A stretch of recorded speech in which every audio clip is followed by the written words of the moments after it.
नमस्कार मित्रो, मी डाळिंब बघा प्लॉट नंबर 1 मध्ये आहे. ह्याचे एक वेळेस बुडं साफ करून घेतलेले आहेत, परंतु आता पोटामध्ये पेन वाढलेली आहे. आता काम चालू आहे, पण 2 नंबर मध्ये चालू आहे. ते फक्त बुडं पुसणं चालू आहे, परंतु ते आता दुपारी हे काम चालू होणार आहे. तर जे शेतकरी बांधव ह्या प्लॉट सोबत आहेत त्यांनी हे लक्षात घ्या, तुम्हाला कशी केन काढायची आणि कुठपर्यंत काढायची ते सांगणार आहे. हे बघा, हे खोडावर आलेली ही सगळी केन आपल्याला एकीकडून काढून घ्यायची, खुडू द्यायची नाही. पद्धतशीर बसायचं, एक जण इकडून बसायचं, एक जण त्या बाजूला बसायचं, म्हणजे आपल्या हाताला पोचेल तिथपर्यंत पोटातली फूट काढायची.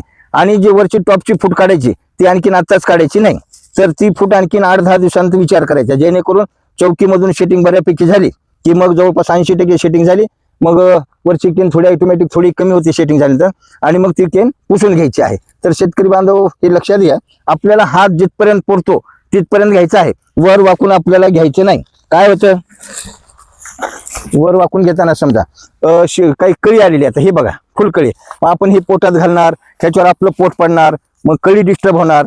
त्यासाठी खालून जेवढी जमेल पोटातून हात वर करायचे आणि पोटातून फूट पुसून घ्यायची. नमस्कार.